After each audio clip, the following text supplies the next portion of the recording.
할렐루야. 사랑하는 귀한 성도님들, 우리 예수 그리스도가 이 땅에 오셔서 저와 여러분들을 자유케 하기 위해서 오셨습니다. 우리에게 우리 예수님이 오셔서 죄와 어둠과 저주로부터 우리를 자유케 하는 것이 기쁜 소식 복음입니다. 목사님이 자유를 내가 어떻게 하면 받아들이고 누릴 수 있을까요? 오늘 세 가지 말씀드립니다. 첫 번째, 예수님께서 주신 자유 받아야 합니다. 시작. 예수님께서 주신 자유 받아야 합니다. 주님이 자유를 주셨으니 받으면 우리 것이 된다는 거예요. 오늘 본문 갈라디아서 5장 1절은 이렇게 선포합니다. 그리스도께서 우리를 자유롭게 하려고 자유를 주셨으니. 다 같이 처음부터 읽어보죠. 시작. 그리스도께서 우리를 자유롭게 하려고 자유를 주셨으니. 주님은 저와 여러분들에게 자유를 주십니다. 자유는 너무나 중요합니다. 사랑하는 성도님들, 저와 여러분들은 하나님의 아들 예수 그리스도께서 선물로 주신 자유가 있습니다. 그 자유를 주시기 위해서 우리 주님은 하늘 영광 버리고 이 땅에 오셨습니다. 저 여러분들이 아멘으로 받아들이면 자유는 우리 안에서 영속적으로 영원토록 함께한다는 것이죠. 죄가 얼마나 무서운지 로마서 3장 23절은 모든 사람이 죄를 범하였기 때문에 하나님의 영광에 이를 수가 없다고 얘기합니다. 저와 여기 계신 모든 분들이 다 죄인이라는 것이죠. 죄가 얼마나 무서운가? 죄의 삭은 사망입니다. 죄를 지으면 하나님의 영광에 이를 수가 없고, 죄를 낳고 낳다 보면 사망으로 빠져들게 된다는 것입니다. 성경은 이야기합니다. 로마서 6장 23절, 죄의 삭은 사망인데 하나님의 은사가 있습니다. 하나님의 은혜는 그리스도 예수 우리 구주 안에 있는 뭐라고요? 영생입니다. 영원한 생명을 선물로 줬다라는 것이죠. 어떤 목사님의 간증을 들었습니다. 5학년 때의 일입니다. 그 집은 아버지가 돈이 많았습니다. 할아버지 때부터. 그래서 큰 절을 지을 정도로 부자였답니다. 문제는 아버지가 술을 드시고 오면 아내, 어머니를 막 맨날 때리고 자녀들을 구타했습니다. 힘들게 사는데 어느 날 학교에 왔더니 선생님이 복음을 증거하는 거예요. 그래서 궁금해서 하나님이 누구예요? 라고 물어봤습니다. 그때 이 담임 선생님이 하나님은 너의 아버지다 그러시더래요. 우리 아버지는 집에 계시는데요. 그랬더니 그 아버지는 가짜 아버지다 그러시더라고요. 맨날 술 먹으면 때리고 엄마를 괴롭히니까 이거 진짜 가짜 아버지가 아닌가 이런 생각이 들었습니다. 그래서 이 선생님 덕분에 교회를 나오게 되고 너무너무 기쁜 거예요. 어느 날 애가 너무나 기뻐하고 변한 것이 아버지가 느껴집니다. 너 왜 이렇게 기뻐하느냐? 진짜 아버지를 만났어요. 얻어 터졌다고 합니다. 엄마는 아버지가 맨날 때리니까 술 먹고 또 담배를 피시고 맨날 죽겠다고 그러시는 거예요. 이 어린 소년이 어머니를 매일매일 복음을 증거합니다. 그래서 2년 뒤 이 어머니가 교회에 다니기 시작했습니다. 교회 다니면서 이 어머니가 목사님의 말씀을 받아 적습니다. 22년 동안 하나님과 동행하는데요, 주일마다 또 하나님과 나눴던 대화들을 다 받아 적었어요. 나중에 이 목사님이 어머니가 천국 가시고 났어요. 86세 가셨다고 하니 아마 64세 예수를 믿었습니다. 22년 동안 하나님과 동행한 흔적을 노트에 담아 적었습니다. 그리고 그 노트를 목사님이 어머니 장례식 이후에 발견하고요, 그 노트를 책으로 엮어가지고 전 성도들과 함께 읽으면서 큰 은혜를 받았다라는 간증입니다. 그렇습니다. 여러분, 예수님은요, 어렸을 때 믿든 30대 때 믿든 60대 때 믿든 상관이 없습니다. 예수 믿으면 참된 자유가 우리 안에 들어옵니다. 우리는 죄의 삭은 사망인데 거꾸로 예수 믿는 자들에게는 죄를 물리칠 수 있는, 죄로부터 자유케 되는 하늘 영광이 깃든다라는 것입니다. 너희들은 좌우 문설주와 임방의 문지방에 양의 피를 발라라. 그러면 죽음의 사자가 넘어갈 것이다. 실제로 모든 애굽에 있는 장자들이 죽습니다. 400년 동안 종살이 했습니다. 내 뜻대로 살지 못합니다. 바로왕이 시키는 대로 합니다. 채찍으로 다스림을 받았습니다. 그때 이스라엘 백성들이 하나님께 울부짖으며 기도했던 내용을 하나님께서 들으시고 이스라엘 백성들을 출애굽하기로 마음을 먹으십니다. 사람을 찾고 계십니다. 누가 이 백성들을 나의 품으로 돌릴까? 그때 거기에 모세가 있었습니다. 모세를 통하여 하나님은 이스라엘 백성들을 출애굽시킵니다. 붉은 바다를 상징하는 홍해 앞에 다다랐습니다. 이제는 진퇴양난입니다. 세계 최대 강국의 군사들이 따라오고 있고, 바로왕이 두 손 들었지만 마음이 변절되어서, 마귀가 하는 일이 그렇습니다. 사탄을 상징하는 바로왕이 마음이 변해서 다시 이스라엘 백성들을 죽이려고 따라옵니다. 그때 하나님께 기도하자 하나님이 모세의 지팡이를 사용해서 홍해를 가릅니다. 사랑하는 성도님들, 우리가 기도하면 문제의 강이 갈라지게 될 것입니다. 홍해, 붉은 바다에, 영어로는 레드스입니다. 그것은 예수의 피를 상징합니다. 예수 보혈의 강을 건너서 저와 여러분들은 십자가의 은혜로 출애굽하여 광야 땅에 들어온 하나님의 자녀가 된 거 믿으시기를 주의 이름으로 축원드립니다. 예수님이 십자가에서 물 한 방울, 피 한 방울까지 흘려주심으로 말미암아 영적인 홍해가 갈라졌고 우리는 그 예수의 은혜로 자유함을 얻게 되었습니다. 사랑하는 귀한 성도님들, 하나님은 예수님을 보내주셔서 죄를 대신 짊어지게 하셨습니다. 침례 요한이 예수님을 보고 이렇게 얘기합니다. 보라, 세상 죄를 짊어지고 가는 하나님의 어린 양. 그 어린 양이 죄가 없는데 피를 대신 흘립니다. 그 피를 힘입어 우리는 하나님의 보호자 앞으로 담대히 나갈 수 있는 하나님의 자녀가 되었어요. 이제는 하나님을 두려워서 야훼, 엘샤다이, 아도나이 부르지 않아도 됩니다. 이제는 아바, 아버지라고 부를 수가 있습니다. 아버지는 부르면 즉각 달려가서 자녀들을 도와줍니다. 이제 하나님의 아버지는 구말리 장천에 계신 분이 아니라 우리 안에서 역사하시는 하늘 아버지, 여러분과 저의 친할아버지보다도 더 귀한 하늘 아버지가 된 줄 믿습니다. 친아버지는 자식을 낳으면 평생 같이 하고 싶지만 대부분 아버지는 먼저 돌아가시게 되어 있습니다. 근데 하늘 아버지는 천국 가는 날까지 우리를 위해서 돌봐주시고 함께 해주십니다. 자유는 쟁취한다고 해서 되는 것이 아닙니다. 싸운다고 얻어지는 것이 아닙니다. 자유는 예수께서 우리에게 선물로 주셨습니다. 진짜 자유, 예수 그리스도가 나를 위하여 십자가에서 죽고 부활한 거 믿으십니까? 그럼 영적인 수도꼭지를 틀면 자유의 물결이 우리 영혼 깊은 곳을 휘감아 영생과 기쁨과 치유의 자유함을 허락해 주시는 것입니다. 죄책감에서 자유해질지어다. 마귀가 하는 일은 정죄하는 것입니다. 너 이거 잘못했어. 너 이거 살면 안 돼. 신앙생활에 왜 그렇게 신앙생활을 하니? 라고 마귀는 정죄합니다. 그러나 하나님은 사랑입니다. 회개하면 용서해 주십니다. 예수 믿으면 이제 평강의 자녀가 되어서 하나님과 화평케 되는 은혜를 베풀어 주시는 거예요. 감히 하나님을 보지도 못하고 만지지도 못했는데 이제 예수님 때문에 하나님을 볼 수가 있고 주의 이름을 부르는 자는 구원을 얻을 수가 있는 것입니다. 이것이 참된 자유의 영광이요 축복이라는 것이죠. 베드로가 이릅니다. 회개하여 각각 예수 그리스도의 이름으로 침례를 받으라. 죄사함을 받으라. 그리하면 성령을 선물로 받으리니. 예수를 믿는 자들은 우리 안에 성령이 내주하셔서 천국 가는 날까지 우리를 사용하시고 동행해 주십니다. 고린도후서 4장 7절 말씀을 기억할 필요가 있습니다. 나는 어떤 존재인가? 질그릇이라는 거예요. 사랑하는 성도님들, 질그릇은 무엇입니까? 이 강대상에 놓여있는 유리컵이라는 것입니다. 이 질그릇은 던져버리면 깨집니다. 너무나 연약합니다. 그러나 이 질그릇에 무엇을 가졌다고요?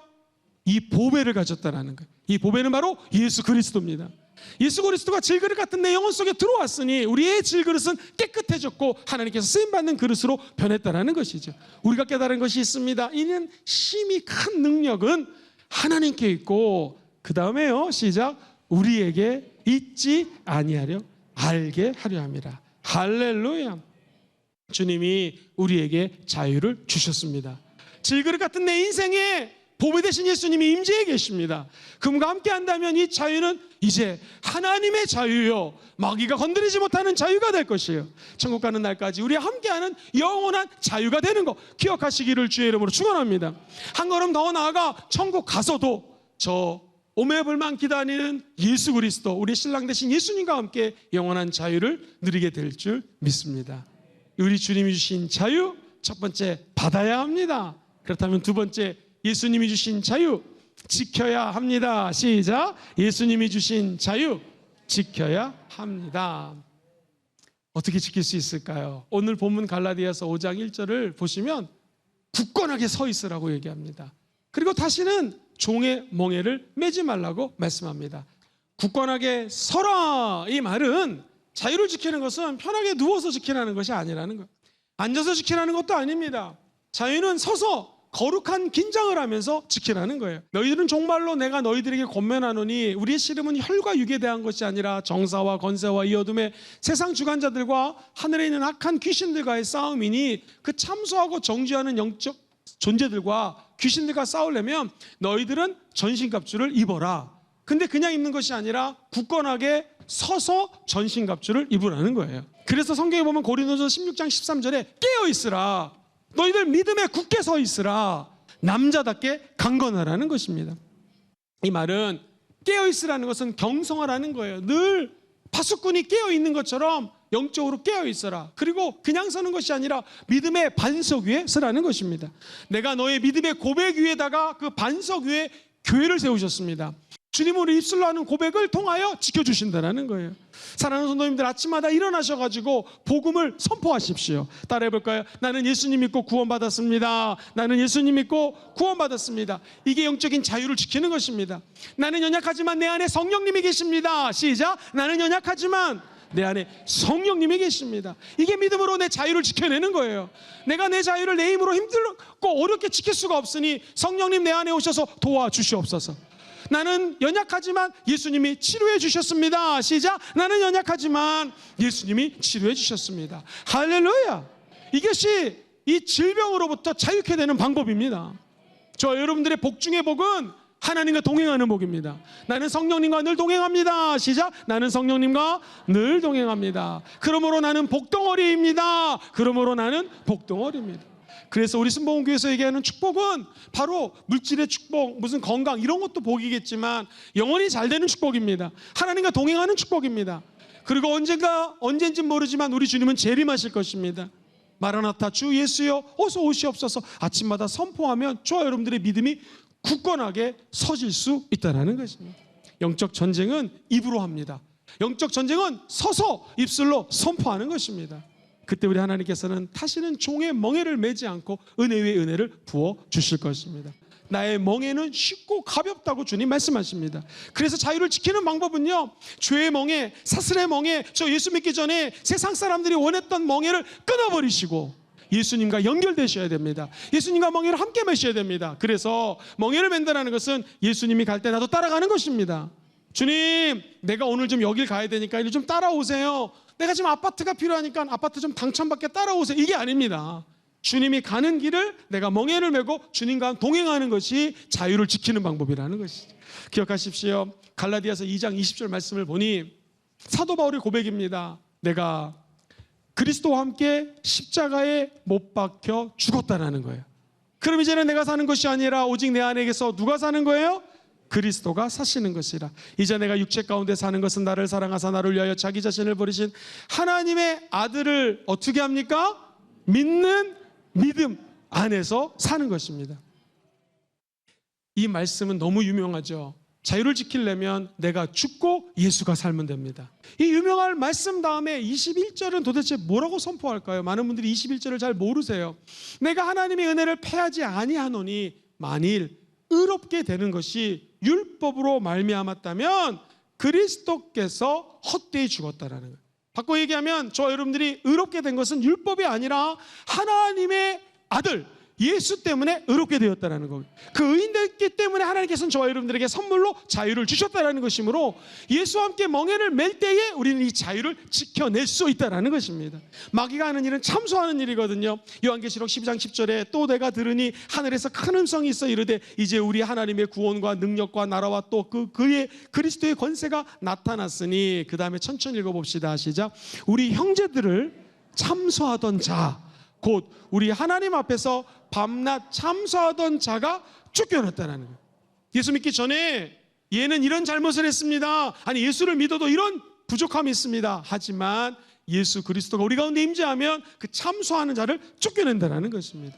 예수 안에 참된 자유가 있습니다.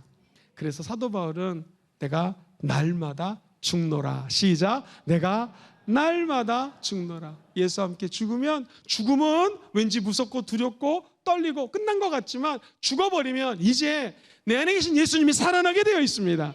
그리고 그 우리를 참소하는 자들을 내 힘으로 싸워서 투쟁해서 이기는 것이 아니라 우리 안에 계신 예수 그리스도의 힘을 입어 다시 자유를 되찾아올 수가 있습니다. 그 자유를 방해하는 모든 영적 세력들을 무력을 해결해버리는 능력이 예수 십자가 안에 있다는 거 꼭 기억하시기를 주의 이름으로 축원드립니다. 자유는 첫 번째 받는 거죠. 두 번째 지키는 것입니다. 세 번째 누림입니다. 누림. 예수님이 주신 자유 누려야 합니다. 시작. 예수님이 주신 자유 누려야 합니다. 오늘 이 말씀을 우리말 성경에 보니 정말 은혜롭게 번역이 되어 있어요. 같이 한번 우리말 성경으로 읽어보겠습니다. 시작.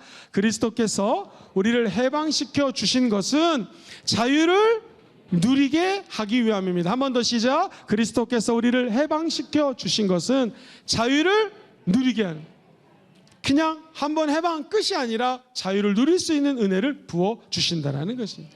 이것은 방종이 아닙니다. 하나님이 우리에게 은혜를 베풀어 주신 것은 육체의 기회를 삼으라고 주신 것이 아니라 오직 사랑으로 서로 종노릇하라. 시작. 오직 사랑으로 서로 종노릇하라는 거예요. 자유를 누린다는 것은 야, 나 자유 얻었다라고 누리는 것을 넘어서서 이 자유를 서로를 위하여 종노릇하면서 당신도 자유로워질 수 있습니다. 아프십니까? 우리 기도합시다. 하나님이 당신을 치료해 줄 것입니다. 요즘 집안에 문제가 있습니까? 우리 집안도 힘든 일이 있었는데 기도하자 하나님의 자유의 영이 부어주셨고 해결됐습니다. 하나님의 영광을 위하여 같이 기도합시다 하면서 서로가 서로를 위하여 종노릇하는 은혜의 길이 열린다는 것입니다. 신기한 거는요, 이 말씀을 쭉 갈라디아서 5장 1절을 읽어가다 보면은 사실 5장 1절이 갈라디아의 주제 성구거든요. 자유를 위해서 예수님이 오셨다. 16절 18절에 가니 내가 이르노니 너희는 어떻게 행해요? 성령을 따라요. 그리하면 육체의 욕심을 이루지 아니한다는. 아하, 자유를 누리기 원하시면 아멘 해볼까요? 성령을 따라 행하면 됩니다. 육체의 욕심을 이루지 않게 원하시면 아멘 해볼까요? 오래 계신 성령에 민감해지면 되는 것이죠. 여러분, 욕심이 얼마나 무섭냐면요, 욕심이 잉태한 즉 죄를 낳고 죄가 장성하면 사망을 낳는 거예요. 그 욕심을 무너뜨릴 수 있는 것이 욕심하고 싸워서 이기는 것이 아니라 성령을 따라가면 욕심이 떠나가는 것입니다. 신기하죠? 예수 믿는 자유는 내가 자유를 노력을 해서 얻은 것도 아니요, 지키려고 지킬 수 있는 것도 아니요, 누리려고 해서 누리는 것도 아닙니다. 성령을 따라가면 그 자유를 누릴 수 있게 된다는 거예요. 자유를 누리는 방법 따라해볼까요? 감사의 생활화. 시작. 감사의 생활화입니다. 여러분, 진짜 자유는요, 성령의 음성에 민감하라. 시작. 성령의 음성에 민감해야 됩니다. 누구나 여기 계신 분들은 성령의 인도하심을 지금 받고 있습니다. 그리고 지금까지 받아왔습니다. 축복하기는 여러분 미래에 성령의 인도하심을 받게 되기를 주의 이름으로 축복합니다. 그런데 칼날이 묻어두면 아무리 쓸어도 잘 쓰러지지 않습니다. 칼을 다시 날카롭게 해서 칼을 대면 잘 쓰러집니다. 사랑하는 성도님들, 우리 인생도 마찬가지입니다. 성령의 음성에 날카롭게 대응하기 위해서는요, 성령 안에서 자유를 누리는 것을 훈련해야 됩니다. 체험해야 됩니다. 시간마다 순간마다 때마다 성령님 환영합니다. 인정합니다. 모셔드립니다. 성령의 음성에 민감해 주셔야 돼요. 그러면 신기하게 정욕은 성령을 거스리고 성령의 능력은 육체와 거슬린다는, 두 가지가 대립이 된다는 거예요. 그런데 18절에 가면 이런 말씀이 적혀져 있습니다. 너희가 만일 성령의 인도하시는 바가 되면, 그 다음에 시작, 율법 아래 있지 않는 자유를 얻게 된다는 것이고요. 진정한 자유가 성령 안에서 주어진다는 거예요. 더 이상 율법 조문을 따라가는 자가 아니라 성령의 인도함을 받는 하늘의 사람들이 된다는 것이죠. 이러면서 쭉 나가다 보면 너무나 유명한 말이 나와요. 이 같은 법을 금지할 것이 없는데, 성령 안에 있는 자들은 자 보세요, 자유를 얻었습니다. 죄사함 때문에 너무나 기뻐요. 주님, 응답이 안 얻어도 나는 천국 가는 것 때문에 너무나 기쁘고 죄로부터 자유케 됐음을 주님을 찬양합니다. 할렐루야. 그때 주님은 오히려 치유를 부어주시는 것이고요, 그 감사하는 마음속에 성령을 부어주십니다. 그리고 우리에게 죄를 분별할 수 있는 분별력도 부어주시는 것이고요, 더 중요한 것, 성령을 충만을 지속할 수 있는 은혜를 이 자유롭게 구속의 은혜에 감사하는 자들에게 물붓듯 부어주시는 거예요. 우리를 자유케 하신 예수님이 살아 역사하십니다. 이때 우리는 하나님께 드디어 이 자유 때문에 성령의 열매를 맺을 수 있어요. 갈라디아서 5장 22절, 오직 성령의 열매는 시작, 사랑과 희락과 화평과 오래 참음과 자비와 양성과 충성과 온유와 절제니 이 같은 것을 금지할 법이 없느니라. 할렐루야. 여러분, 성령의 열매 맺기 원하시면 아멘 해봅시다. 정말 자유를 누리면서 성령과 동행하면서 자유롭게 살기 원하시면 아멘 해봅시다. 이 방법을 성령의 열매 9가지, 사랑, 희락, 화평, 오래 참음, 자비, 양성, 충성, 온유, 절제에 대해서 언급을 하면서 많은 분들이 그 다음 절을 잘 모르세요. 그 다음에 보면은 내가 예수와 함께 죽어야지 다시 부활한다는 것이고요, 우리 안에 성령이 역사한다는 거예요. 같이 읽어볼게요. 시작. 그리스도 예수의 사람들은 육체와 함께 그 정욕과 탐심을 십자가에 못 박았느니라. 할렐루야. 그러면서 25절에 시작. 만일 우리가 성령으로 살면 또한 성령으로 행할지. 할렐루야. 성령이 역사하면 자유로워집니다. 성령의 열매와 평안의 열매를 맺을 수 있는 것이죠.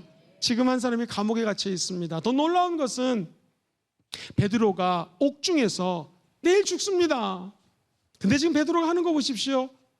쿨쿨쿨쿨 잠을 잡니다. 죽음으로부터 자유한 거예요. 죽음을 초월하는 것입니다. 이게 왜 가능합니까?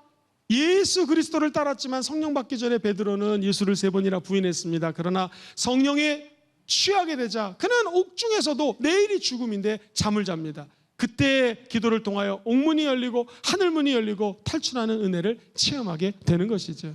사랑하는 성도님들, 지금 사람들이 돌을 잡아 또 다른 집사님 한 명을 죽입니다. 그때 이 집사님이 눈을 들어서 하늘을 봤더니 원래 우리 예수님은 보좌 우편에 앉아 계셔야 되는데 우리 예수님이 벌떡 일어나 계신 거예요. 아니, 우리 예수님이 왜 보좌 우편에서 일어나 계실까? 죽음 앞에 놓인, 순교 앞에 놓인 스테반 집사님, 그분을 우리 주님은 저 천국에서 환영하고 계신 거죠. 그러자 우리 스테반 집사님은 이게 사람이 할 수 없는 기도를 읊조리기 시작합니다. 주님, 저들이 하는 짓을 모릅니다. 저들의 죄를 용서하여 주시옵소서. 마치 누구처럼? 예수님처럼. 우리가 예수님처럼 살아갈 수 있는 길은 성령 받으셔야 됩니다. 그리고 보좌 우편에 앉아 계신 예수를 바라보십시오. 믿음의 주 온전케 하신 예수를 초점 맞추십시오. 그러면 그 예수의 영이 우리 안에 들어와서 감옥 안에서도 죽음 앞에서도 진정한 자유를 누리게 할 것입니다. 사랑하는 성도님들, 그러기 위해서는 우리가 예배의 감격에 빠져야 됩니다. 다윗은 지금 위치가 왕이지 않습니까? 속옷이 벗겨질 정도로 찬양할 수 있는 그런 위치가 아닙니다. 근데 그는 한 가지 마땅히 법궤가 있어야 될 곳으로 옮기는 것 때문에 너무나 기뻤어요. 춤을 춥니다. 옷이 벗겨지는 줄을 모르고 사람들의 시선을 바라보지 않고 예배 감격 속에 빠집니다. 나는 여기 계신 모든 분들이 예배 드릴 때마다 참된 자유를 체험하시기를 주의 이름으로 축원드립니다. 그렇습니다. 예배의 기쁨에 빠질 때 이 자유는 영속적으로 지속되는 것이죠. 나는 우리 사랑하는 성도님들이 관계의 회복을 통하여 자유가 있게 되기를 주의 이름으로 축원드립니다. 이 자유는 베드로전서 2장 16절에 이렇게 얘기합니다. 너희는 자유가 있으나 그 자유로 악을 가리는 데 쓰지 말고, 시작, 오직 하나님의 종과 같이 하라. 우리는 다 자유인입니다. 자유를 누린다는 것은 와 신난다 이것도 누림이지만 진짜 자유는 사랑으로 종노릇하는 것이고요. 자유를 모르는 자들에게 하나님의 종같이 그 자유를 전파하는 것이 참된 자유라는 것이죠. 천국 가는 날까지 이 자유가 지속되기를 주의 이름으로 축복합니다. 목사님, 설교 오늘 잘 들었습니다. 그런데 제 상황은 너무나 어렵습니다. 이게 감옥에 갇힌 것 같습니다. 섬에 갇힌 것 같습니다. 사방으로 오겨 쌈을 당한 것 같습니다. 하는 분이 계실 것 같습니다. 여러분, 요한이라고 하는 사도는 그가 가장 오래 살았습니다. 나중에는 밤모섬에 갇힙니다. 감옥입니다. 그곳에는 자유가 없습니다. 군대 다시 가자 그래도 안 가는데요. 이는 더 억압된 곳에 갇혀서 그는 하나님을 바라봅니다. 그러자 하늘의 문이 열리고 하늘의 계시가 임합니다. 그 어려운 유배지에서 하나님을 만난 감격으로 글을 쓰기 시작합니다. 그것이 바로 요한계시록입니다. 우리 주님은 환경을 초월해서 자유를 주시는 분이십니다. 아무리 어려운 곳에 있다 할지라도 하늘에는 구멍이 뚫려져 있습니다. 막힌 것 같지만 하늘에는 창문이 열려 있습니다. 노아의 방주는 위는 창문이 열려 있습니다. 예배당에 오면 저 하늘문이 열려 있습니다. 오늘 이곳에서 하나님 주신 자유를 첫 번째 같이 해보겠습니다. 받기, 두 번째 지키기, 세 번째 누리기. 자유는 받음, 지킴, 누림. 시작. 자유는 받음, 지킴, 누림. 영원히 함께 하시기를 주의 이름으로 축원드립니다. 마지막 요한복음 20장 21절 읽고 마치겠습니다. 시작. 예수께서 또 이르시되 너희에게 평강이 있을지어다. 아버지께서 나를 보내신 것 같이 나도 너희를 보내노라. 22절. 이 말씀을 하시고 그들을 향하사 숨을 내쉬며 이르시되 성령을 받으라. 할렐루야. 여러분들에게 평강과 자유가 있을지어다.